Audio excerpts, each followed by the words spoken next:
विश्वमा जति पनि आतंकहरू मचिरहेछ त्यसको मूल कारण नै अमेरिकी नीति हो। अमेरिकाले नै देखाइदिएको बाटोमा अहिले रुस छ। युरोपियन युनियनका लागि जेलेस्कीले जुन आफ्नो तर्फबाट न्वारानदेखिको बल लगाएका थिए त्यसकै परिणाम हो यो युद्ध, अरू केही पनि होइन। युक्रेन रुसको युद्धमा रुसले युक्रेनमाथि आक्रमण गर्दा लोकतन्त्रको हत्या भयो।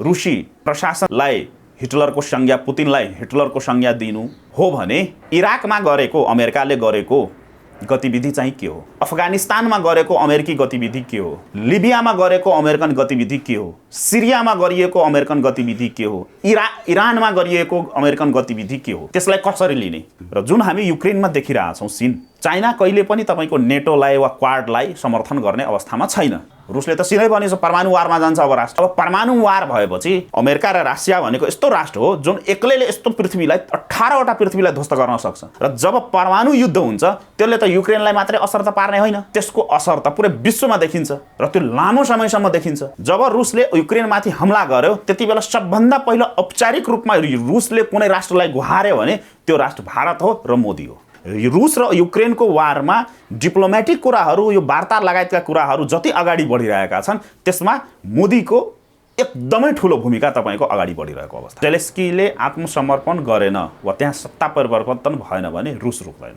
जबसम्म सत्ता परिवर्तन हुँदैन तबसम्म यो युद्धै रुक्दैन। जतिसुकै जहाँसुकै जोसुकैले पनि जतिसुकै हत्या हिंसा मचाए पनि, अराजकता मचाए पनि इतिहास साक्षी छ अन्तिम निष्कर्ष भनेको टेबलबाटै हुने हो, संवादबाटै हुने हो, वार्ताबाटै हुने हो।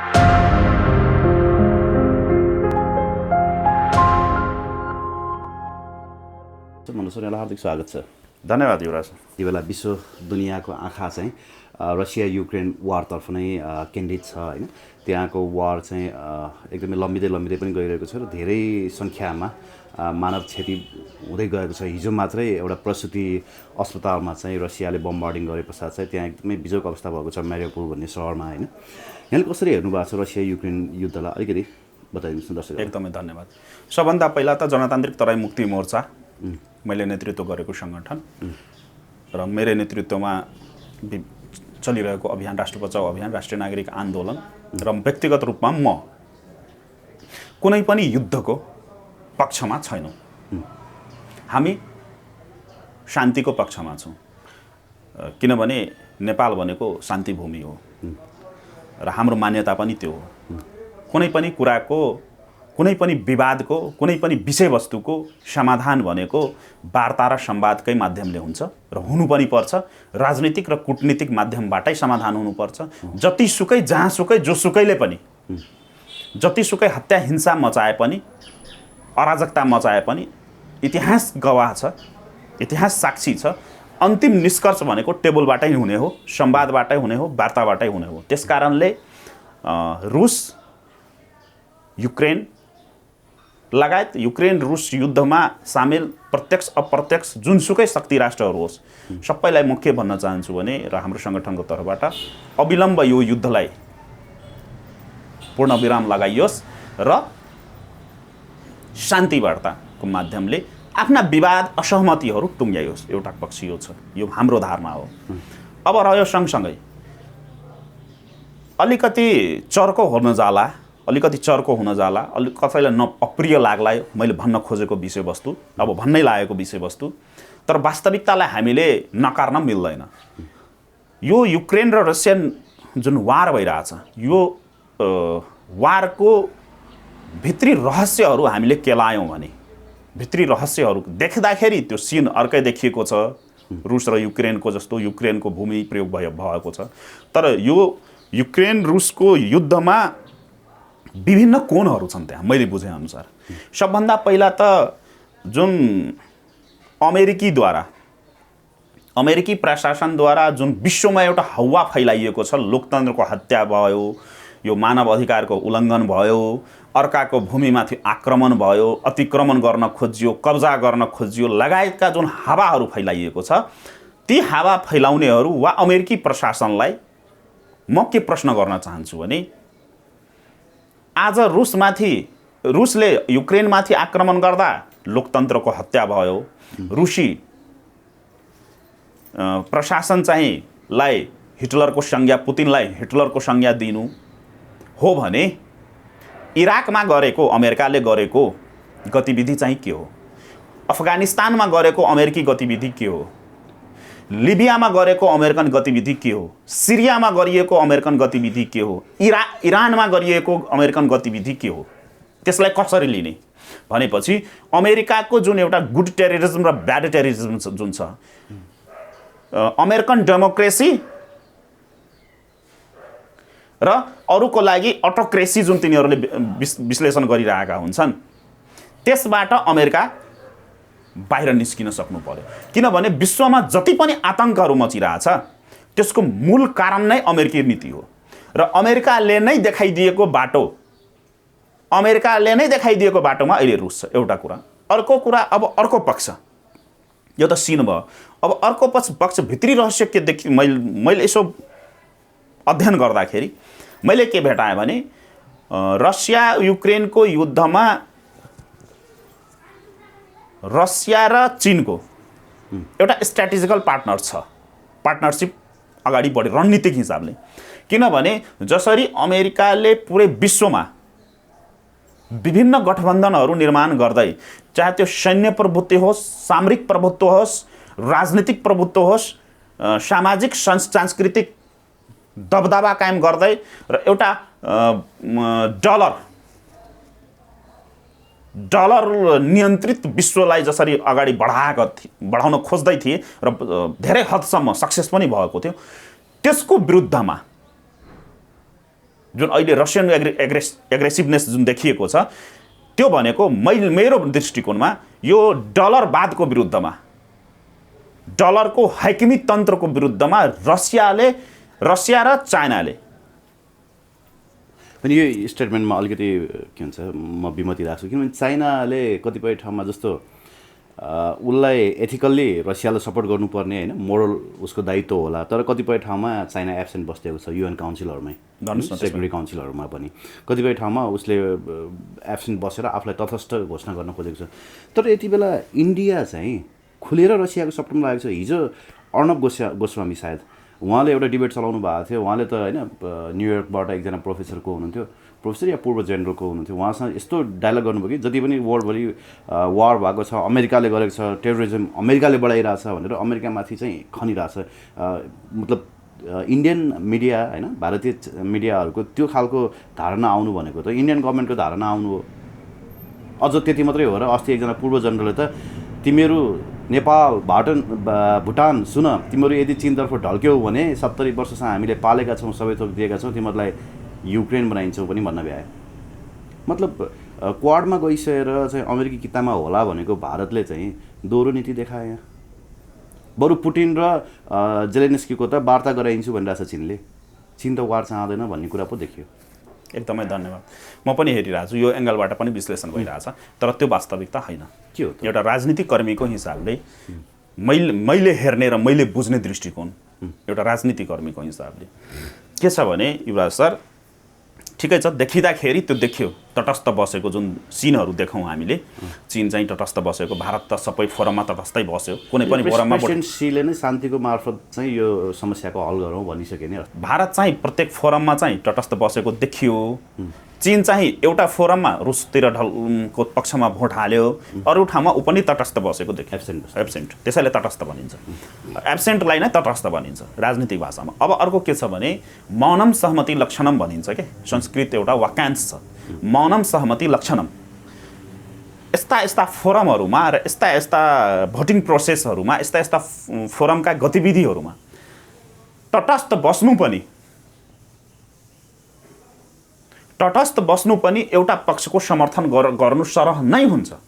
अब जसलाई यो कुरा थाहा छैन त्यसलाई त मैले भनेर मात्रै बुझ्दा पनि बुझ्दैनन् होला, तर हामीले इतिहास कोट्यायौँ भने र त्यसको अर्थहरू भनिसक्यो, उसको मोरल दायित्व होला, नैतिक दायित्व होला। तर किनभने उनीहरू लामो समयदेखि आफ्नो एउटा साझेदारीको हिसाबले अगाडि बढिरहेको कम्युनिस्ट कन्ट्रिज नै भएको हुनाले, तर उसले मौखिक रूपमा भर्बल्ली चाहिँ अहिले के भन्छ रसियालाई सपोर्ट गरेको छैन अथवा वारलाई सपोर्ट गरेको छैन कि चाइना वार चाहँदैन भन्ने कुरा त क्लियर छ नि। जस्तो ताइवानमाथिको युद्ध हुन्छ भने कतिले युक्रेनमाथि युद्ध भए पछाडि त्यो पनि भएन। प्रेसिडेन्ट सीले चाहिँ हामी शान्तिको माध्यमबाट चाहिँ यो समस्याको समाधान गरौँ भने पछाडि चाइना अहिले नै इन्स्ट्यान्टली वारमा गएर चाहिँ आफ्नो पावर सो गर्ने पक्षमा छैन। हैन त्यो अवस्था एउटा पक्ष छ। के छ भने यस्ता यस्ता महायुद्धहरू भएपछि यस्ता यस्ता महाशक्ति राष्ट्रहरू एक आपसमा टकराव भएपछि के हुन्छ भने फर्मली तपाईको धेरै कुरा अगाडि बढेको हुँदैन, केही कुराहरू गोप्य रूपमा अगाडि बढिरहेको अवस्था हुन्छ, स्ट्र्याटेजिकल जसलाई भनिन्छ। देखाउँदाखेरि एउटा पक्ष देखिएको हुन्छ सर्फेसमा एउटा पक्ष देखिएको हुन्छ, तर भित्री स्ट्र्याटेजीहरू विभिन्न कोणहरूबाट बनेको हुन्छ। र जुन हामी युक्रेनमा देखिरहेछौँ सिन हैन, चाइना कहिले पनि तपाईको नेटोलाई वा क्वाडलाई समर्थन गर्ने अवस्थामा छैन। अब अर्को कुरा मैले पिएनपीमा पनि भनेको थिएँ, जियो पोलिटिक्स कुनै पनि देशको एउटा ठुलो हिस्सा हुने गर्छ। आज हामी नेपाल नै किन यति सानो यति गरिब राष्ट्र भएर पनि हामी किन सबैको आँखामा छौँ त? जियो पोलिटिक्सको कारणले गर्दाखेरि। त्यही हो युक्रेनको अवस्था। अब चीनले विश्वको सबभन्दा लार्जेस्ट बोर्डर भनेको रसिया र चीनको। अर्को कुरा कृष्णले पनि गीतामा भनेका छन्, दुश्मनको दुश्मन चाहिँ मित्र हुन्छ, दुश्मनको दुश्मन जहिले पनि मित्र हुन्छ। र अमेरिका भनेको रसियाको लागि पनि घातक हो, उसको दुश्मन हो भने चीनको लागि पनि दुश्मनै हो। सैन्य र सामरिक हिसाबले, अर्थतन्त्रको हिसाबले आफ्नो ठाउँमा विश्लेषण गरौँला, त्यतातिर अर्को पक्ष छ। र अर्को कुरा मैले अघि नै जुन भने, डलरको प्रभुत्व र अमेरिकी हैकमवादी प्रवृत्तिको विरुद्धमा यो आजको यिनीहरूको स्ट्र्याटेजी होइन, चीन र रसियाको यो धेरै लामो समयदेखिको गृह कार्यको यो एउटा परिणाम हो। अब अर्को कुरा के रह्यो भने, जुन नेटोको अदृश्य रूपमा सिनहरू युक्रेनमा देखिरहेका छन् र हिजोदेखि जुन अलिकति खुलेर पनि आएको छ, र युक्रेनका केही सीमाहरूमा नेटोका सैनिकहरू नेटो राष्ट्रका सैनिकहरू त स्ट्यान्ड वाइज राखिएको अवस्था पनि देखियो। एउटा विभिन्न रिपोर्टहरूले हिजोदेखि देखाइरहेछ, नेटो राष्ट्रले उतातिर सैनिक नपठाउने पनि भनिरहेछ, उतातिर जमावडा पनि भइरहेछ, एकदमै जमघट पनि भइरहेछ। मतलब सैनिक पठाएको छ, पठाइसकेको छ। तपाईँ आइसक्यो, आधिकारिक रूपमै आइसक्यो, भिजुअलै आइसक्यो होइन, हिजोदेखि भिजुअलै आइरहेछ। नेटोले के गरिरहेछ भने त्यसलाई सामरिक कुराहरू सहयोग त गरिरहेकै छ, मिसाइलहरू फाइटरहरू दिने, यताउति पैसाहरू दिने, त्यो त गरिरहेकै थियो, दिइसक्यो। त्यही भएर भन्दैछु म, आधिकारिक कुरा गर्दैछु म। हिजोको निर्णय हो पोल्यान्डको माध्यमले आउँदैछ। पोल्यान्डलाई चाहिँ रुसी विमान दिनु भनेर अमेरिकाले रिक्वेस्ट गर्यो, पोल्यान्डले डिक्लाइन गर्यो। पोल्यान्डले अमेरिकालाई रिक्वेस्ट गर्यो चाहिँ मिग 33हरू दिनु भनेर, उसले अमेरिकाले त्यो होइन, हिजो भइसक्यो। नेटोको माध्यमले जाँदैछ फाइटरहरू, सम्भवतः आज साँझसम्म पुगिसक्छ त्यतातिर। त्यो मलाई थाहा, म कन्फर्म छु, म आधिकारिक रूपमा भन्दैछु। म हिजोको निर्णय एकैछिन मैले त्यतैतिर भने। अब कारण यहाँले जुन प्रश्न गर्नु हो त्यसमा म टेकिदिन्छु। अब अवस्था त्यो छ, त्यो अवस्था भएपछि त महाविनाश हुन्छ। रुसले त भनिसकेको छ, रुसले त सिधै भनेछ परमाणु वारमा जान्छ अब राष्ट्र। अब परमाणु वार भएपछि रसिया भनेको अहिलेको पृथ्वी यस्तो पृथ्वीलाई 18वटा पृथ्वीलाई ध्वस्त गर्न सक्ने सामरिक शक्ति भएको राष्ट्र हो अमेरिका र रसिया। अमेरिका र रसिया भनेको यस्तो राष्ट्र हो जुन एक्लैले यस्तो पृथ्वीलाई 18वटा पृथ्वीलाई ध्वस्त गर्न सक्छ। र जब परमाणु युद्ध हुन्छ त्यसले त युक्रेनलाई मात्रै असर त पार्ने होइन, त्यसको असर त पुरै विश्वमा देखिन्छ र त्यो लामो समयसम्म देखिन्छ। भनेपछि एउटा औपचारिक कुराकानी गर्दाखेरि जसले पनि शान्तिकै कुरा गर्छ नि, त्यो त कूटनीतिक भाषा हो नि। र यदि यो वारमा गयो भने,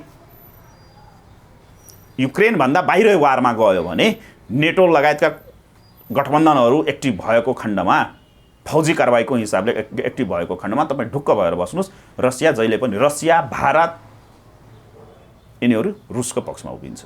भारत पनि कारण छ, अमेरिका छोड्छ, कारण छ यसको। अर्को तथ्य म दिन्छु,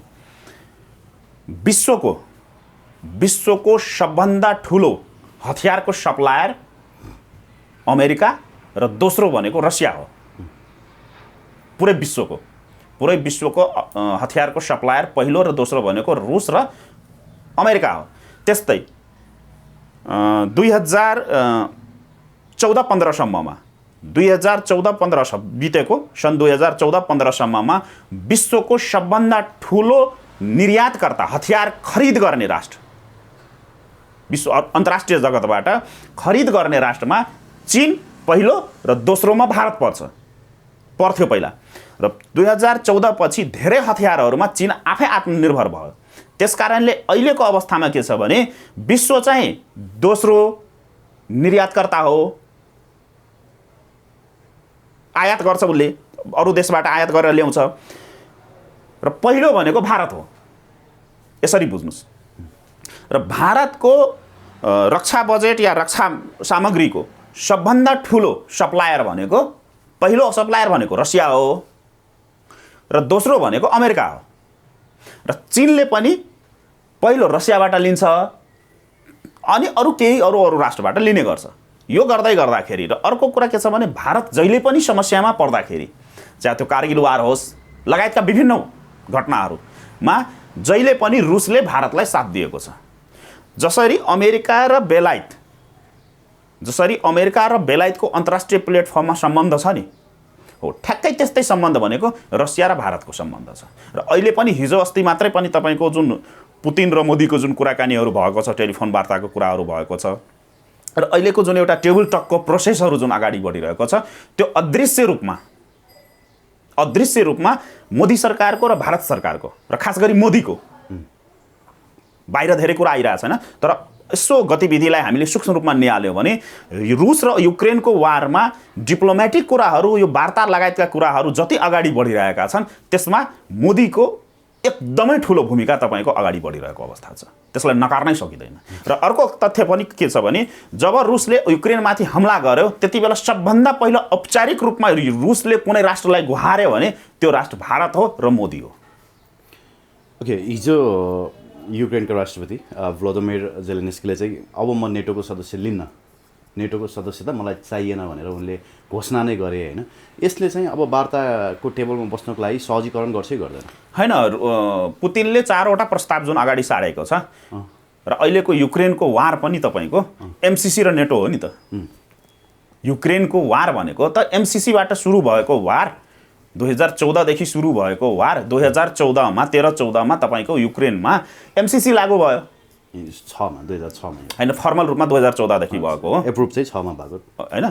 2013-14मा यहाँ के छ भने धेरै कुरा नेपालको फेसबुक सामाजिक सञ्जालमा तपाईँको रुमर पनि गइरहेछ के, धेरै कुरा रुमर भइरहेछ अहिले। अब एमसिसीको वेब पेजमा हेरेको रुमर होइन। एकैछिन 2013-14मा फर्मली चाहिँ 2013-14मा एमसिसीले त्यहाँ एक्टिभेट भएको हो, त्यहाँ एक्सनमा आएको हो। एमसिसीमा छैन, तर थ्रेसहोल्ड प्रोग्रामको लागि ऊ अप्रुभ भएको चाहिँ 2006मा हो। त्यो त हो, त्यो थाहा छ, आधिकारिक वेबसाइटमा छ। अनि 13-14देखि ऊ रन भएको हो, मजाले एक्टिभिटी गरेको हो, त्यहीबाट त्यहाँ विद्रोह पनि भएको हो। 2013सम्ममा रसिया के अरे युक्रेनका राष्ट्रपति, अब कतिलाई थाहा छ यो कुरा, 2013सम्ममा युक्रेनमा त्यो नै राष्ट्रपति बन्थ्यो जसलाई रुसले मन पराउँथ्यो। र 13मा जुन त्यहाँ जनविद्रोह भयो र त्यहाँका राष्ट्रपति जुन भागे, युक्रेनका राष्ट्रपति भागेर रसियामा गएर शरण लिए, त्यसपछि यो जेलेन्स्की लगायतका एक्टिभिटीहरू अगाडि आएका हुन् र त्यहिलेदेखि एमसिसी उग्र भएको हो। र पछिल्लो पटक जुन नेटो राष्ट्रको लागि, युरोपियन युनियनका लागि जेलेन्स्कीले जुन आफ्नो तर्फबाट न्वारानदेखिको बल लगाएका थिए त्यसकै परिणाम हो यो युद्ध, अरू केही पनि होइन। र रुसले भनि पनि सक्यो। र तपाईँले जुन भन्नुभयो कि नेटो राष्ट्र भनेपछि जान चाहन्न भनेर आइरहेछ मिडियाहरूमा, त्यो के हो भने पुतिनले या रसियाले 4वटा जुन न्यूनतम प्रस्तावहरू अगाडि बढाएका छन् त्यो मध्ये एउटा त त्यो पनि हो नि। त्यो सब वार्ता सहजीकरण हुन्छ ठ्याक्कै भन्न सक्ने अवस्था छैन, लम्बिन्छ त्यसो। तर यसमा के छ भने वार्तामा अनौपचारिक, बाहिर सर्फेसमा औपचारिक रूपमा नदेखिए पनि वार्तामा मोदी आफै लागिरहेछन् मध्यस्थकर्ताको रूपमा होइन। उतातिर जर्मनको पनि बेलायतको पनि भूमिका छ केही मात्रामा, यतातिर सी जिनपिङले पनि भूमिका निर्वाह गरिरहेछन्।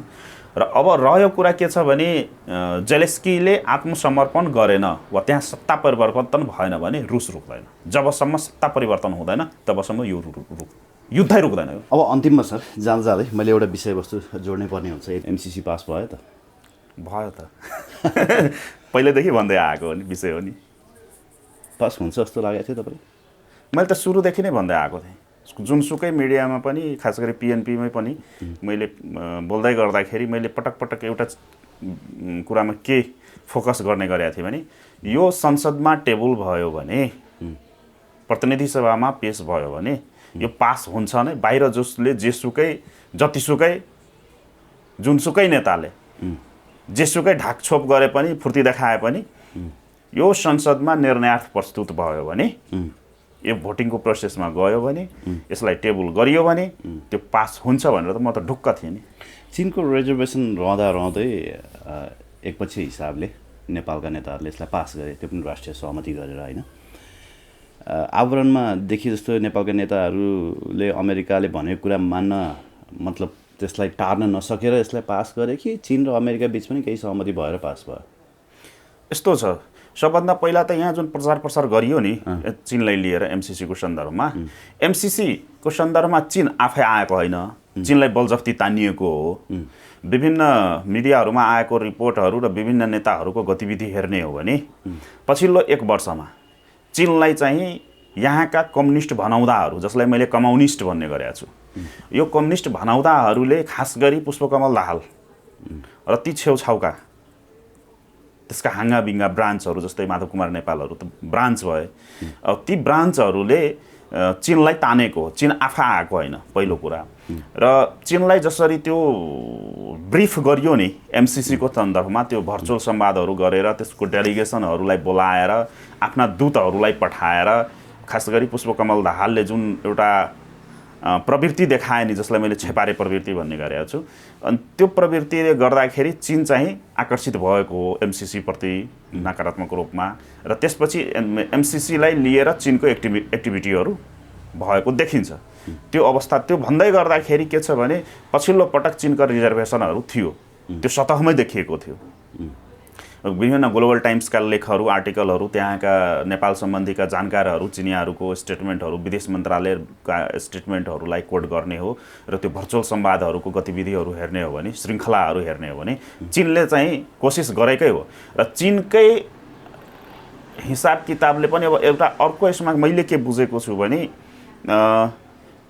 ल्याउने बेलामा एमसीसीनीहरूले ल्याए होइन, त्यसमा सबैको रिजर्भेसन छ, त्यो सबैको सहभागिता छ, त्यसमा अब बोलिराख्नु पर्ने विषय नै होइन यो। र पछिल्लो पटक चीनलाई आमन्त्रण गरिसकेपछि भनौँ न, चीनलाई आमन्त्रण गरिसकेपछि र जब अमेरिकाको प्रेसर र चीनको प्रेसर यिनीहरूले थेग्न सकेन नि, त्यसकै परिणाम के देखियो भने त्यो मनोगतवादी व्याख्यात्मक टिप्पणी जुन देखियो नि, जसलाई मैले कम्फर्टेबलवादीबाट व्याख्यात्मकवादी भन्ने गरेको छु क्या, कम्फर्टेबलवादीबाट रूपान्तरण भएर जुन व्याख्यात्मकवादी जुन चरित्रहरू देखियो, गतिविधिहरू देखियो नि, हो त्यो भनेको के हो भने विशुद्ध रूपमा अमेरिकाको र चीनको प्रेसर थेग्न नसकेर त्यो गतिविधिहरू भएको हो। प्रेसर थेग्न नसक्यो त्यो त बुझिहाल्यो, त्यो त हामी सबैले देखिहाल्यौँ होइन। मैले भन्न खोजेको अनि चीनले चाहिँ त्यो व्याख्यात्मक घोषणा गरेपछि स्वीकार गर्यो एमसीसी? होइन, त्यो छैन अवस्था, त्यही म जाँदै थिएँ, धन्यवाद। सबभन्दा पहिला कुरा के छ भने हामी नेपालीको बानी के भयो भने हामी नेपालीको बानी यो 45-46को तथाकथित जनआन्दोलन पछि र यो कोठे समृद्धि र ओठे समृद्धिले जब आम नेपाली नागरिकहरूको मन मस्तिष्कमा घर गरेर बस्यो नि, कोठे समृद्धि र ओठे समृद्धिले, त्यसपछि हामी नेतामुखी भयौँ र लोकतन्त्र भनेको दलीय तन्त्र हामीले बुझिरहेका छौँ। र यसमा के हुन्छ भने नेताले जे भनिदिन्छ त्यसमै हामी ताली पड्काउने। मैले पटक पटक के भन्ने गरेको छु भने जसलाई नेपाली जनता भनिएको छ त्यो नेपाली जनताको 3वटा काम मात्रै छ। एउटा भनेको भोट दिने, अर्को कर दिने र तेस्रो भनेको ताली पड्काउने। यो 3वटा कुरामा जब नेपाल र नेपालीलाई रुमलियो नि, त्यसकै परिणाम। भन्नुको तात्पर्य के हो भने युवराज सर, व्याख्यात्मक जुन कुरा गरिएको छ नि संसदमा देखिएको त्यो नटङ्की र त्यही गठबन्धनभित्रकै नेताहरूको पनि स्टेटमेन्टमा हामीले टेक्यौँ भने त्यो व्याख्यात्मक कुरा के हो भने त्यो प्रेसर जुन आएको थियो, त्यो अमेरिकाको र चिनिया प्रेसर जुन यिनीहरू आफैले निम्त्याएका प्रेसरहरूलाई, दबावहरूलाई एउटा मत्थर गर्न र खास गरी सडकमा भएको आन्दोलन र नेपाली जनतालाई जुन यिनीहरूले प्रचार गरेका थिए र हामीले जुन मुभमेन्ट गरिरहेका थियौँ, त्यसबाट नेपाली जनतालाई डाइभर्ट गर्नको लागि मात्रै त्यो व्याख्यात्मक आएको। भन्नुको तात्पर्य के हो भने कुनै पनि व्याख्यात्मक यस्ता घोषणाहरूलाई, एकपक्षीय रूपमा गरिएका घोषणाहरूलाई अन्तर्राष्ट्रिय कानुनले पनि चिन्दैन, अन्तर्राष्ट्रिय अदालतले पनि चिन्दैन र त्यो जुन सन्धि सम्झौतासँग जोडिएको हुन्छ। यो विषयमा त धेरै नै कुराहरू आइसकेको छ बाहिर, यो विषयमा त होइन। अब कतिको त्यसको मान्यता प्राप्त हुन्छ हुँदैन हैन, त्यो त मान्य हुन्छ हुन होइन, म ठोक्करको साथ भन्न सक्छु। जनतालाई डाइभर्ट गर्न गरेको भन्ने कुरा पनि प्रश्न भइसक्छ। मैले भन्न खोजेको चीनले चाहिँ के हेरेर बसिरहेछ त भने के हेरेर बस्यो त एमसिसी पास हुँदा? त्यही प्रश्नको मूल आशय त्यो। एकदमै धन्यवाद। त्यहाँ छ त्यो आश्रय मात्रै होइन, त्यो कानुन नै हामीले पढ्यो भने म त्यसलाई क्लियर गर्छु एक लाइनमा।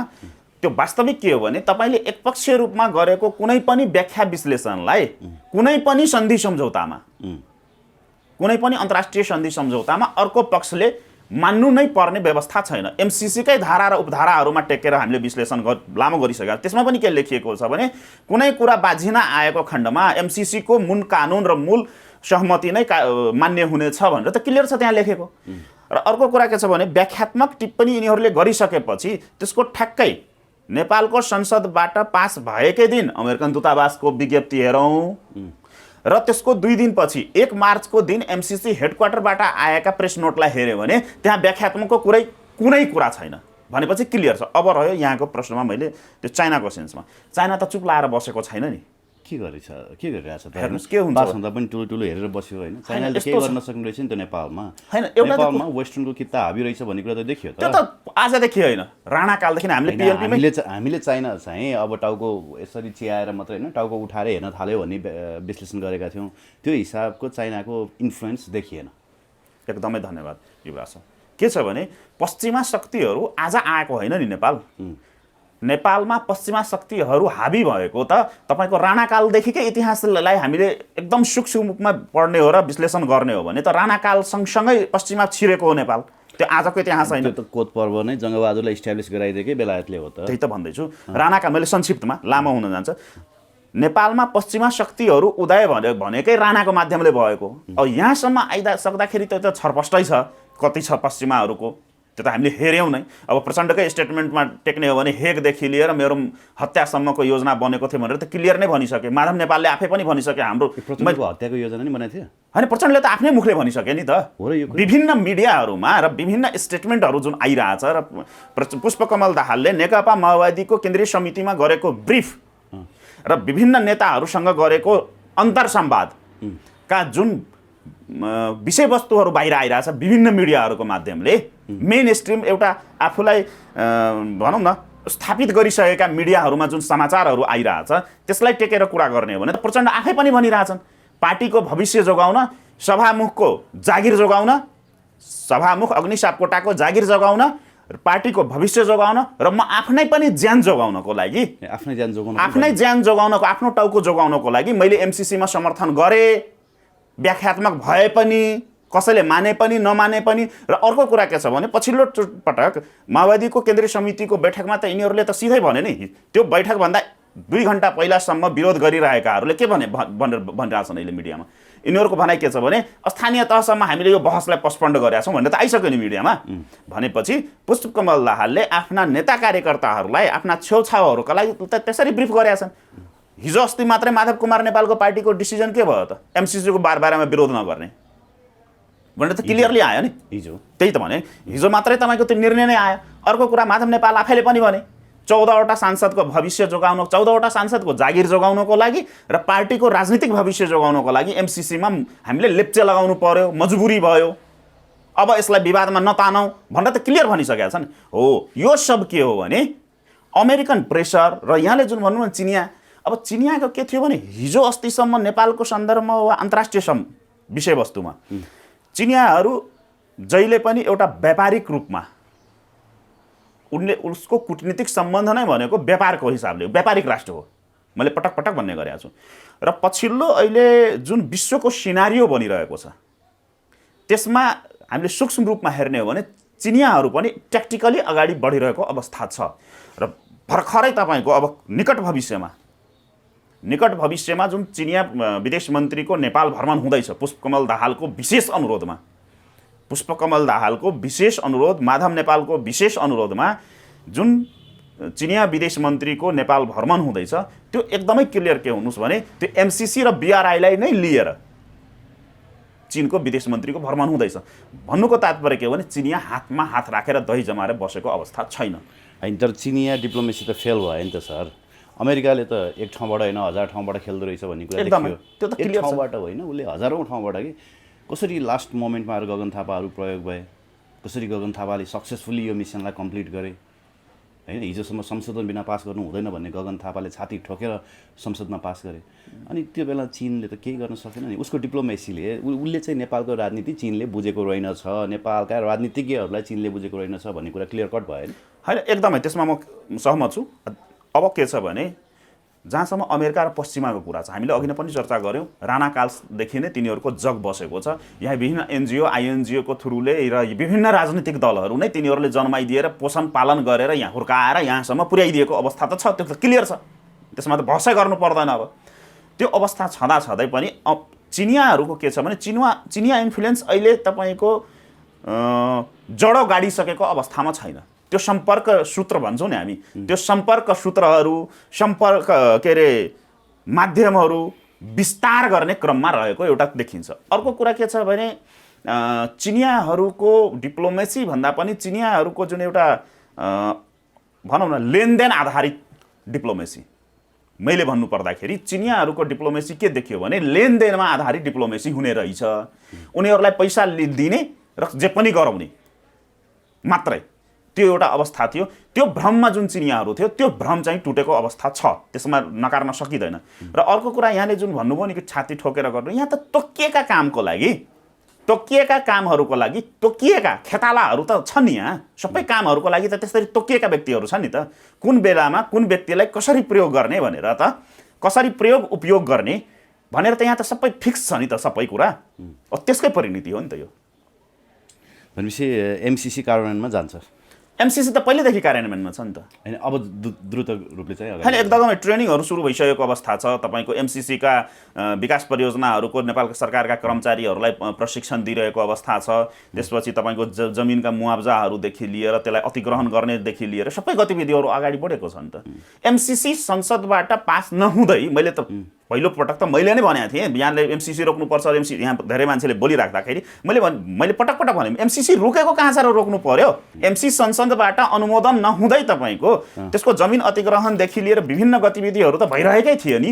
तपाईँको अरबौँ रुपियाँ एमसिसी संसदबाट टेबल पास नहुँदै अरबौँ रुपियाँ बजेट त त्यसको खर्च भइसकेको अवस्था छ नि। त्यसको अडिट फर्म रिपोर्ट हेरौँ न जुन सार्वजनिक भइरहेछ। त वार्षिक अरबौँ रुपियाँ विनियोजनै गरेको छ सरकारले नै, हैन। ठिक छ, त्यता नजाउँ। एउटा कुरो चाहिँ के भने नि, यो एमसिसी राष्ट्रघाती भनेर सामाजिक सञ्जाल रङ्गाउनेहरू नै सबभन्दा धेरै चाहिँ राष्ट्रघाती जस्तो देखियो कि। एकदमै सडकमा त कोही आउँदो रहेछन्, देश बेच्न लागे भन्ने चिच्याउने, सुन्नु न, देश बेच्न लागे भन्ने चिच्याउने, अनि एमसिसीको विपक्षमा चाहिँ अन्तर्वार्ता दिने, एमसिसीको विपक्षमा बोल्ने, अनि कहीँ कोण सभा होइन कोठे सभा भयो भने गएर ठुला नारा लगाउने। आन्दोलनमा त कोही नआउने, जनतालाई त चाहिएको रहन्छ, जनताले त बुझेका पनि रहेछन्। कतिजनाले त अहिलेसम्म पनि एमसिसी भनेको के हो फुल्ली एक्सप्लेन छैन, उहाँले फुल्ली बुझ्नु भएको छैन। यस्तो छ कि एमसिसीको आन्दोलन र बहस भनौँ न, एमसिसी बहस सँगसँगै मलाई त अब कहाँसम्म शङ्का लाग्न थाल्यो भने अलिकति खुलेर कुरा गर्दाखेरि एमसिसीको बहस सुरु हुँदै गर्दाखेरि एमसिसीलाई सेफ ल्यान्डिङ कसरी गराउने, एमसिसीलाई सेफ ल्यान्डिङ कसरी गराउने भनेर पनि रणनीति बनेको रहेछ भनेर पनि मलाई शङ्का लाग्न थाल्यो। किनभने एमसिसीको विरुद्धमा अचानक एकैचोटि माओवादी र माधव कुमार नेपालको पार्टी सडकमा आउनु, त्योभन्दा पहिले फर्मल रूपमा केही नदेखिनु हैन, र अचानक तपाईँको फेरि त्यो ब्याक हुनु भनेपछि राष्ट्रवाद भनेको त पार्टी नै रहेछ भनेर त क्लियर भइसक्यो। पार्टीका मान्छे नगए त अरू जाँदै रहन्छन्, पार्टीका मान्छे गएर अगाडि टाउको ढुङ्गा खानको लागि टाउको थाप्दै पछाडि गएर ढुङ्गा हान्ने राष्ट्रवादी देखेँ कि मैले। अब अर्को कुरा के छ, तपाईँले जसलाई राष्ट्रवादी भनेर सङ्केत गर्दै हुनुहुन्छ, हामीलाई लाग्थ्यो नि त त्यो अन्तर्वार्ता लिँदा भाषण हेर्दा त ओहो देश त यिनीहरूले बनाउँछन् यिनीहरूले बचाउँछन् जस्तो लाग्थ्यो, होइन रहेछ, एकदमै रहेछौँ हामी। होइन त्यही त भन्दैछु म। त्यति बेला तपाईँले मिसकन्सेप्सन रहेछ एकदमै युवराज सर, मैले त्यति बेला पनि बोलेको थिएँ। यो सब के हो भने तपाईँको एमसिसी अब अलिकति खुलेर कुरा गर्दा मलाई बोल्ने विचार थिएन, तर यहाँले कोट्याइहाल्नु भयो, मुखमा उसलाई हालिहाल्नु भयो। एमसिसी पास हुनु वा कार्यान्वयन हुनु र यो राजावादी आन्दोलन भन्नु उस्तै हो। त्यो त देखियो। एमसिसी फेल गराउनको लागि ज्यान दिन तयार छु भनेर कोही सडकमा आएन, यहाँ राज संस्था चाहिन्छ भनेर ज्यान दिन कोही सडकमा आउनेवाला छैन। होइन, ज्यान दिने धेरै ठुलो कुरा गरिदिनु म तपाईँले। सडकमा यतिसम्म देखियो लाज मर्दो बरु त्योभन्दा राम्रो त सडकमा नजानु नि। सडकमा अचानक पार्टीको ब्यानर लिएर उत्रिनु, माओवादी उत्रेपछि आफू पनि उत्रिनु, संसदमा त्यसको विरोध गर्नु र भोटिङ गर्ने बेलामा अनुपस्थित हुनु। लिङ्गदेनको कुरा गर्नुभयो होइन? संसद के अरे सडकमा कार्यकर्ता उचाल्नु, कसैलाई फेस सेभिङ गरिदिनको लागि, र त्यसपछि संसदमा पनि चर्को विरोध गर्नु, र जति बेला भोटिङको कुरा आउँछ त्यति बेला निन्द्रा धेरै अबेर राति भयो, 8 बजे एकैछिन तपाईँ मिसकन्सेप्सन हुन्छ। जुन दिन फेरि पास गर्ने दिन आयो नि त्यो दिन त तिनीहरूको र्याली थिएन नि। फेरि मैले मोटामोटी लमसम कुरा गरेको। लमसम कुरा गरेर अलि सूक्ष्म तरिकाले खेलाउनु पऱ्यो क्या। यहाँ त मैले के सुने भने तपाईँले अघि अमेरिकी रणनीति अनुसार यो पास भयो भन्नुभयो। म यसमा 2-3टा कुरा भन्छु है। अमेरिकी रणनीति अनुसार कसरी पास भयो भने नेपाली काङ्ग्रेस र माओवादीको सरकार हुँदा 74मा यो सिग्नेचर भयो।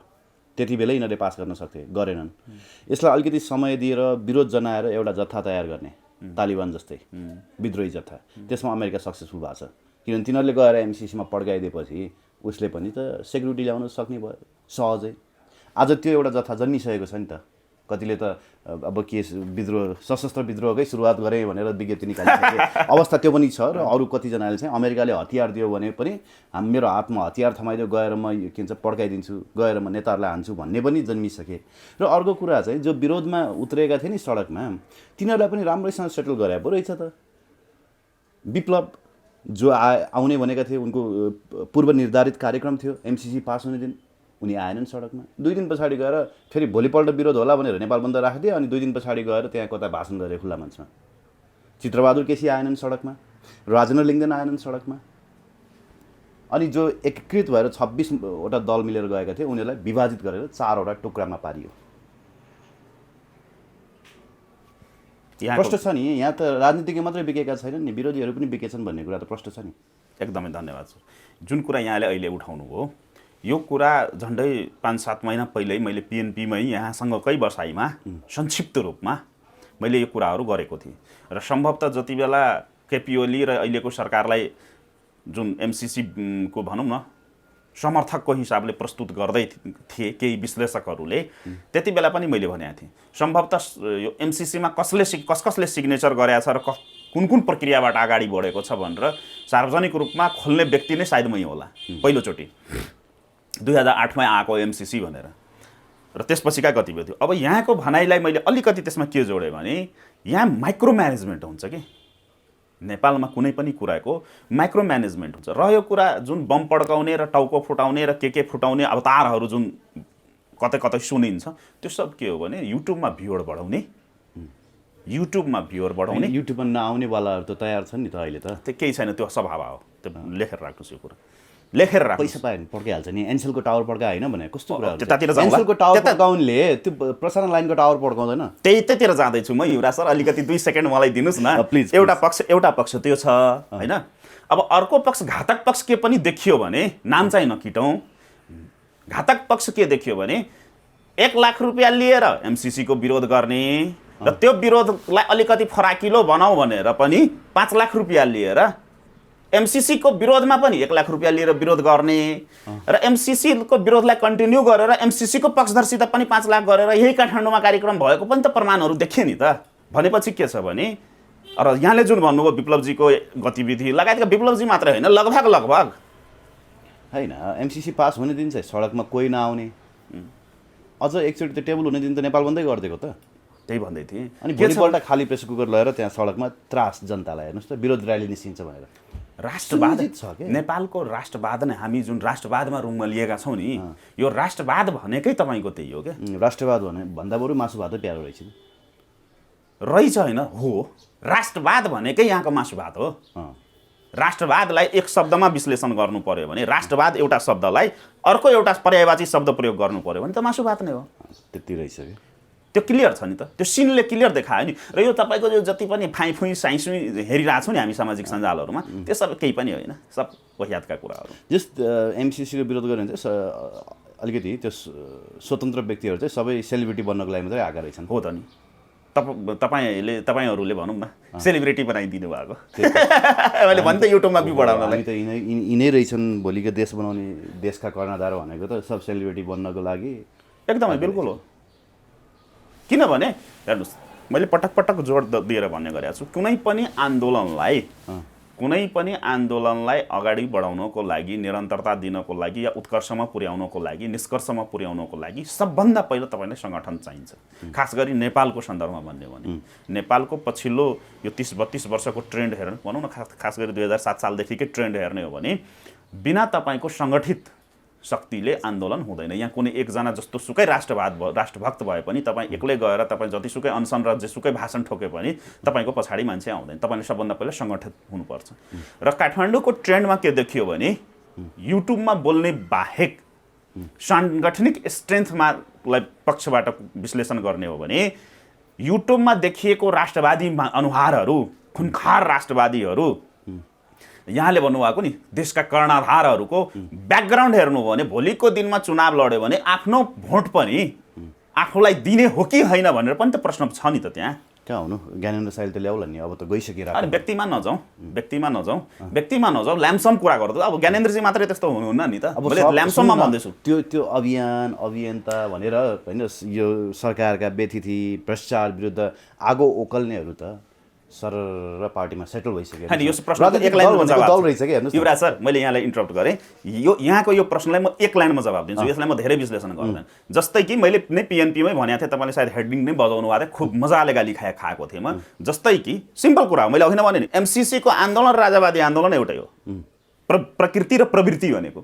अब के छ भने जस्तै कि राजावादी आन्दोलनमा तपाईँको 5 जनादेखि लिएर अत्यधिक 200 जना देखियो। 1-2टा कार्यक्रमहरूलाई छोडिदिने हो भने काठमाडौँका 2-4वटा फेरि तराईतिर कुरा गरिरहेछन्, काठमाडौँ बेस कुरा गर्दैछु म। काठमाडौँको कार्यक्रम 2-4वटा इनल कार्यक्रमहरूलाई छोडिदिने हो भने भाषणभूषण कार्यक्रमलाई, मञ्चिङ कार्यक्रम 2-4वटा, आन्दोलन त भएकै छैन, त्यो भाषणभूषण कार्यक्रम 2-4वटालाई छोडिदिने हो भने राजावादी आन्दोलनमा तपाईँको 5 जनादेखि 200 जनासम्मको रेकर्ड छ म्याक्सिमम। तर निर्मल निवासमा 1385 जनाले त बिन्ती पत्र हालेका थिए प्रधानमन्त्रीको रूपमा।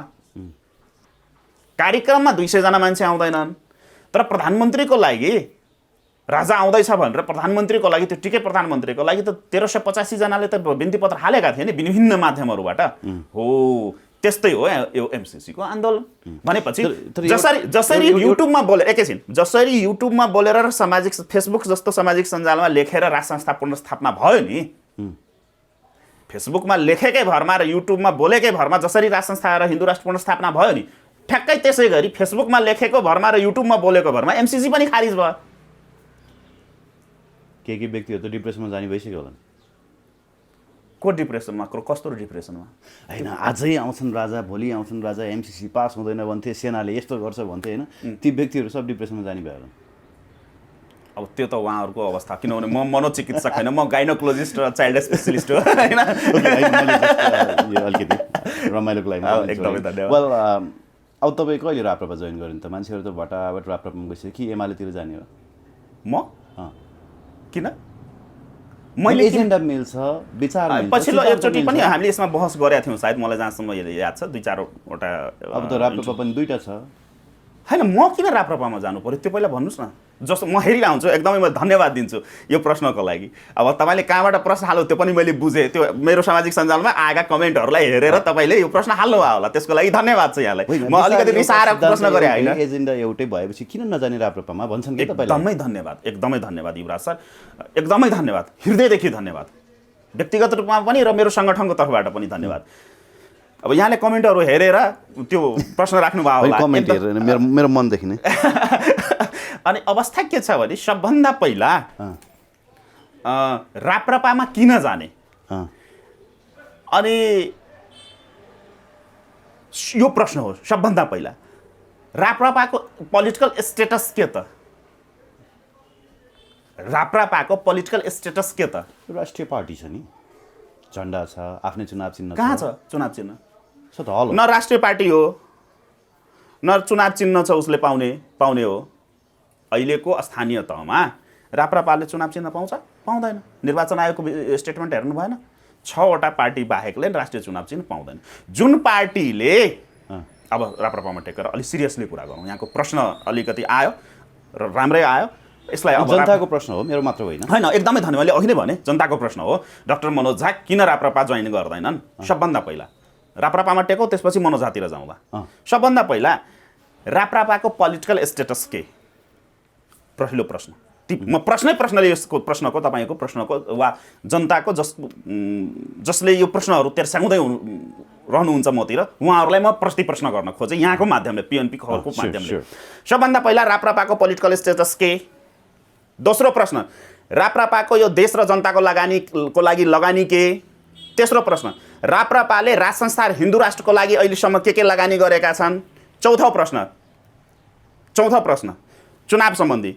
जुन राप्रपाले आफ्नो पार्टीको चुनाव चिन्ह लिएर जाने हैसियत राख्दैन चुनावमा त्यो पार्टीमा किन जाने? त्यसपछि अर्को, जुन राप्रपाले राज संस्था र हिन्दू राष्ट्रको मुद्दा र राजाको फोटो बेच्ने बाहेक अहिलेसम्म केही गरेकै छैन र न उसको नीति सिद्धान्त न कार्ययोजना छ अहिलेसम्म, त्यसमा किन जानु पर्यो? चौथो प्रश्न, जुन राप्रपाको विधानमा राजा र हिन्दू राष्ट्र सम्बन्धी कुनै कार्ययोजना रणनीति नै छैन अहिलेसम्म, त्यो राप्रपामा किन जोइन हुनु पर्यो? पाँचौँ प्रश्न, राप्रपाका राजनीतिक नेतृत्वको राजनीतिक भिजन के? लगायतका दर्जनौं प्रश्नहरू छन्। अब अर्को देशभरिको माहौल हेर्दा नि छैन जनताको माहौल हेर्दा राप्रपाले बहुमतै ल्याउला जस्तो लाग्छ। एक महिना युवराज सर, अब यहाँ जस्तो विद्वान व्यक्तिलाई मैले भनिराख्नु पर्दैन र मैले यहाँलाई भनेको पनि होइन। म यहाँको माध्यमले आम नेपालीले वैशाख 30 गतेको स्थानीय तहको चुनाव पछि, निर्वाचन पछि फेरि यहाँलाई म अहिले नै मेरो तर्फबाट यहाँले डायरी मेन्सन गरेर राख्दा हुन्छ, त्यसपछि हामी फेरि बसौँला र आजकै प्रश्नमा टेकेर गरौँला। भन्नुको तात्पर्य के हो भने त्यो फेसबुकमा मैले अघि नै भने नि, जसरी फेसबुक र युट्युबमा चिच्याएर राज संस्था हिन्दू राष्ट्र पुनर्स्थापना भयो हैन, एमसीसी पनि रोकियो, त्यस्तै गरी राप्रपाले 2/3 को सरकार पनि बनाउने छ, त्यस्तै गरी राप्रपाले 2/3 पनि सरकार बनाउने छ र एकैछिन टुङ्गाउन दिनुस् मलाई युवराज सर, प्रधानमन्त्री बनाउँ सबैलाई हेर्यौ एकपटक राप्रपालाई हेरौँ भन्न थालिसक्यो। धेरै राम्रो छ, त्यतातिर जाउँला। अनि त्यसपछि राप्रपाको 2/3 मत पनि आउने छ र चौथो, राप्रपाले को प्रधानमन्त्री बन्ने छ। फेरि राप्रपामा प्रधानमन्त्री को बन्ने होला? प्रकाश चन्द्र लोहनी र राजेन्द्र लिङ्गदेनसित भद्र सहमति कार्यान्वयन हुने हो कि? पशुपति शमशेर पनि छन्, त्यसपछि पशुपति शमशेर पनि छन्। पहिला त लोहनीजीको सितसँग भएका भद्र सहमतिहरू, दर्जनौं पटक भएका भद्र सहमतिहरू कार्यान्वयन हुने हो कि? राजेन्द्र लिङ्गदेन धेरै टाढाका कुरा छन् र त्यसपछि पशुपति शमशेर जबरालाई के गर्ने होला? कमल थापासँग दिनको 4 चोटिसम्म जुन विभिन्न दूतहरू पठाएर राप्रपा निर्मल निवास र राप्रपा खुमलटार, दुईटा राप्रपा छ नि त अहिले, एउटा राप्रपा निर्मल निवास भन्छन् आफूलाई हैन, एउटा राप्रपा निर्मल निवास र एउटा राप्रपा खुमलटार। त राप्रपा खुमलटार र राप्रपा निर्मल निवाससँग दिनमा 4 चोटि ट्र्याक 2 को माध्यमले ट्र्याक 2 वार्ताहरू जुन भइरहेको छ अहिले पनि र विभिन्न भनौँ न राजनीतिक प्रस्तावहरू फालिँदैछ कमल थापाको अगाडि, त्यसको फेरि के म्यानेज गरिने होला? त्यसपछि अर्को, राप्रपा एकजुट भएर चुनाव लड्दा 1 सिट नजित्ने राप्रपाले के आधारमा 2/3 ल्याउने होलान्? र सबभन्दा अर्को कुरा अब रह्यो मेरो, यो त भयो राप्रपाको पक्ष, राप्रपाकोलाई के को आधारमा जनताले भोट दिने होलान्? त्यो एमाले बन्या जस्तै राप्रपा बने मात्रै हो, बेच्ने बेलामा महाकाली बेच्ने अनि महाकालीको नाममा सङ्गठन बनाउने, एमाले त त्यही गरे हो। त्यस्तै राप्रपाले पनि त्यही गर्ला, हे हामीले घर घरमा गएर महाकाली त एमाले बेचेको होइन हामीले बेचेको हो,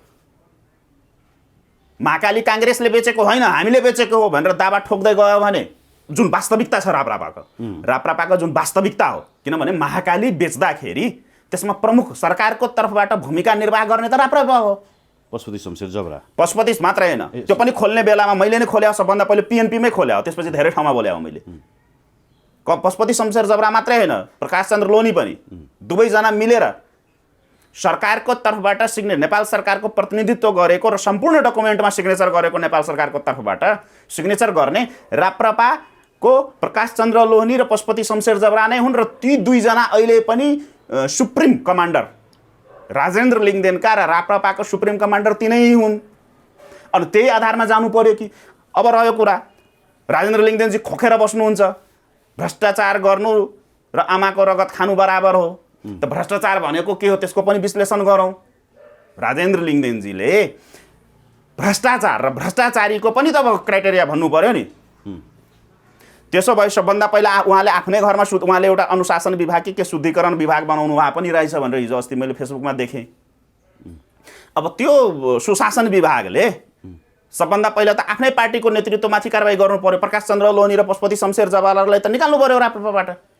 यदि राजेन्द्र लिङ्गदेनले जसरी भन्यो कि नेताहरू चोरै हुन्छन्, नेताहरू यो जति पनि यो भनिरहेछन् घुमी राजेन्द्र लिङ्गदेनजीले काङ्ग्रेस एमाले माओवादीले देश सिद्ध्यायो, राष्ट्रघाती पार्टी हो, राष्ट्रघाती हुनु यिनी यसका नेताहरू जसरी भनिराखेका छन्, अनि प्रकाश चन्द्र लोहनी र पशुपति शमशेर जबरा चाहिँ राष्ट्रवादी हो भनेर त प्रमाणित गर्नु पर्यो कि अरूलाई चाहिँ राष्ट्रघाती हेर्ने अनि आफूभित्र भएको राष्ट्रवादी। अनि यी प्रश्नहरूको होइन अब कुनै अब अर्को कुरा अब रह्यो मेरो सेन्समा, म यो माइती घर मण्डलामा, यहाँलाई थाहा छ मेरो पृष्ठभूमि, म माइती घर मण्डलामा प्ले कार्ड लिएर एकै व्यक्ति 10वटा अभियान सञ्चालन गरेर बसेको व्यक्ति होइन नि। मलाई कहिले पनि तपाईँले माइती घर मण्डलामा हेर्नु भएको छैन होला। मेरो आफैले घोषणा गरेको कार्यक्रम बाहेक 2-4वटा कार्यक्रम बाहेक जहाँ म सक्रिय रूपमा सहभागी छु, त्यो बाहेक मलाई कहिले पनि तपाईँले माइती घर मण्डलामा देख्नु भएको छैन होला र मलाई आवश्यकता पनि छैन। त्यसो भए तपाईँ चुनावमा नजाने? एकैछिन, तपाईँ चुनाव एकदमै धन्यवाद। अब त्यो कारण अब बायोडाटा र पोर्टफोलियोको कुरा गरौँ। बायोडाटा र प्रोटोकल अब रह्यो एकीकरण, मिश्रित हुने त कुरै आएन, रह्यो एकीकरण हुने। अनि एकीकरण राजनीतिमा के हुन्छ भने त्यसका विभिन्न क्राइटेरियाहरू छन्, आधारहरू हुन्छ। हो संवाद मसित पनि भएको हो, नभएको होइन, वार्ता भइरहेछ, भएको हो। 2-3 चरणमा विभिन्न माध्यमहरूबाट कुराहरू आएका थिए, उहाँहरू नै पठाउनु भएको थियो प्रस्ताव। तर सबभन्दा पहिला त राजनीतिक भिजन क्लियर हुनु पर्यो नि त, के को लागि एकीकरण वा के को लागि समाहित। अब रह्यो उहाँहरूको राप्रपा प्रवेश गर्नु, जसरी प्रस्तावहरू अब विभिन्न मलसित त त्यस्तो प्रस्ताव आएको छैन, तर जसरी फिल्डमा हेरिरहेको छु प्रवेश गराउने क्रम। अनि राजेन्द्र लिङ्गदेनजीको स्टेटस डाक्टर मनोज झाको स्टेटस जतिको छैन अहिले उहाँलाई धेरै कुर्नुपर्छ त्यसको लागि, त्यो पहिलो कुरा। अब रह्यो अर्को साई जस्तो चर्चित मान्छे गइसक्नु भयो, अब त्यो युट्युब फेसबुकको कुरा छोडिदिउँ। अब अर्को कुरा रह्यो चुनावमा भाग लिने कि नलिने। सबभन्दा पहिला धन्यवाद के कन्फर्म रहौँ भने यदि वैशाख 30 गते, फेरि मैले रिपिट गरेँ, यदि आउने वैशाख 30 गते जुन नेपाल सरकारले घोषणा निर्वाचन कार्यतालिका छ त्यो निर्वाचन कार्यतालिकामा चुनाव भयो भने मेरो नेतृत्वको सङ्गठनले चुनावमा भाग लिन्छ र हामी उत्साहजनक तरिकाले भाग लिन्छौँ र परिणाम पनि उत्साहजनकै आउँछ। कसरी आउँछ? गठबन्धन टुक्रिने वा छाँटकाट छैन। काङ्ग्रेस माओवादी र समाजवादी गठबन्धन गरेर अगाडि जाने भनिरहेका छन्, उनीहरूले गठबन्धन नटुटाउने भनेका छन्। एमाले एक्लै लड्ने भनिरहेछ, अब राप्रपा एक्लै हुने भयो। अब तपाईँहरू एक्लै लड्दाखेरि त जित्ने सम्भावनै छैन नि। होइन, त्यो त्यसरी काठमाडौँमा बसेर मैले यहाँलाई भन्न खोजेँ होइन, फेरि अप्ठ्यारो नमान्नु होला। एमाले भनिसकेको छ 2 नम्बर प्रदेशमा हाम्रो राम्रो सङ्गठन छ। हामीलाई पहिला त्यहाँ भोट माग्न जान पनि त्राइमाम थियो, अहिले हाम्रो सङ्गठन हेर्नुहोस् हाई छ, केपी ओली हाई छ भन्ने एकदमै राम्रो शङ्कर पोखरेलले भनेको छ। एकदमै राम्रो कुरा हो। निर्वाचनको खुबी नै भनेको त्यही हुनुपर्छ, सबैको वाहवाही हुनुपर्छ, सबैको जय जय हुनुपर्छ र सबैले निष्पक्ष तरिकाले स्वतन्त्र तरिकाले एकदम भयरहित वातावरणमा निर्वाचनमा सहभागिता जनाउन वातावरण राज्य पक्षले बनाइदिनुपर्छ। त्यतातिरको आफ्नो पाटो हो, त्यो निर्वाचनको रिजल्ट पछि हामी बसेर कुरा गरौँला। तर अहिलेको लागि यति मात्रै युवराज सर, यति मात्रै कि गठबन्धन हुनसक्छ यहाँ काठमाडौँका माइतीघर मण्डला केन्द्रितहरूलाई त्यति मात्रै लाग्यो होला। डाक्टर मनोज झा भनेको एउटा अभियानकर्मी हो होइन, वा हिजो अस्ति आएको हो, उसलाई पनि संरक्षण चाहिन्छ, कसैको अनुकम्पा चाहिन्छ भनेर। तर मनोज झा भनेको एउटा शक्ति हो, गुगलमा सर्च गरेर हेर्दा हुन्छ जसलाई थाहा छैन तिनीहरूलाई। र एउटा सशक्त शक्ति हो देशको। रह्यो कुरा मधेसको मुद्दा उठाउनेदेखि लिएर मधेसमा राजनीति जन्माउने शक्ति जनतान्त्रिक हो। शक्ति हो जनतान्त्रिक व्यक्ति होइन। हराइसक्यो नि अहिले त त्यो चाम हराइसक्यो नि। मधेस आन्दोलन सकिसक्यो नि सर। त्यो त्यतातिर मधेस आन्दोलन फेरि हुन्छ भने होइन, आन्दोलनको कुरै छैन नि। आन्दोलन तपाईँले जुन सेन्सको आन्दोलन अहिले त सिके राउतको दबदबा छ। त्यो पनि हेरौँला। त्यही त भन्दैछु, वैशाख 30 को चुनाव गरौँ होइन, अनि त्यसपछि मनोजासित बसेर कुरा गरौँ। ओके, चुनावको सन्दर्भमा चुनाव हुन्छ कि हुँदैन त? अस्ति त चुनावको सन्दर्भमा चुनाव हुन्छ कि हुँदैन, गठबन्धनको के हुन्छ, त्यसको सन्दर्भमा चिनिया विदेश मन्त्रीको भ्रमणसम्म पर्खौँ र सम्भवतः चिनिया विदेश मन्त्रीको भ्रमण लगत्तै नेपालमा अर्को एउटा ठुलो हाई लेभलको भ्रमण हुँदैछ। त्यो पनि हेरौँ। लगत्तै चिनिया विदेश मन्त्रीको भ्रमण लगत्तै अर्को एउटा भ्रमण हुँदैछ सम्भावना। क्यालेन्डर बनिसकेका छैन, लगभग अन्तिम चरणमा छ। यो दुईटा भ्रमणले चुनावको भविष्य निर्धारण गर्छ र त्यसको लागि पनि खासै दिन हामीले कुर्नु पर्दैन, चैतको 15 गतेसम्म। त्यो चुनावको त व्यापक तयारीमा लागि होइन, त्यो त नेपालको सन्दर्भमा के भन्ने हो भने चुनावको नोमिनेसन भइसकेपछि पनि नेपालको चुनावमा के देखियो भने पछिल्लो पटक यहाँको निर्वाचन आयोगले क्यालेन्डर पनि सार्वजनिक गरिसकेका हुन्छ। त्यो क्यालेन्डर गोइङ अन पनि हुन्छ, अनगोइङ रहन्छ त्यसको पुरै प्रोग्राम।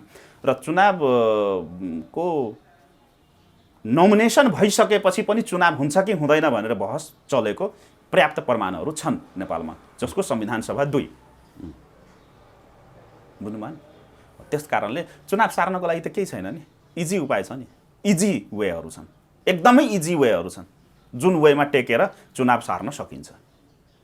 किनभने यहाँ भनेको त यहाँकाले गर्ने होइन, यहाँ भनेको यहाँकाले गर्ने होइन के, विदेशबाट आएका सेटेलाइटका सिग्नलहरूबाट र विभिन्न दूतावासबाट रिमोट थिचेर जुन सिनहरू बनाइन्छ त्यसको आधारमा हुने हो यहाँ गतिविधि। त्यस कारणले मैले के भने चिनिया विदेश मन्त्रीको भ्रमणले धेरै कुरा निर्धारण गर्छ। हस् मनोज सर, धन्यवाद दिन चाहे यहाँलाई महत्त्वपूर्ण संवादको लागि। धन्यवाद युवराज सर, मेरो व्यक्तिगत तर्फबाट र मेरो सङ्गठनको तर्फबाट यहाँलाई व्यक्तिगत रूपमा र पिएनपी खबर परिवारलाई पनि धन्यवाद। र सँगसँगै अघि नै जुन यहाँले एउटा प्रश्न गर्नुभएको थियो चुनावमा भाग लिने कि नलिने, त्यसमा म एउटा एक लाइन मैले थप्न छुटेको थियो र यहाँले गठबन्धनको कुरा गर्नुभएको थियो। के विश्वास दिलाउन चाहन्छु भने यदि नेपालमा चुनाव भयो भने 3वटै तहमा, स्थानीय तह, प्रदेश र केन्द्रको सङ्घीय निर्वाचनमा मेरो नेतृत्वको पार्टीले, तपाईँ राप्रपाको कुरा गर्दै हुनुहुन्थ्यो, तथाकथित मधेसवादी दल जसलाई हामी भन्छौँ नि, 1 सिट भए पनि बढी ल्याउँदैछौँ हामी। र यो कुरा सार्वजनिक रूपमा भन्दैछु र चुनावपछि बसेर फेरि यसमा बहस गरौँ। धन्यवाद।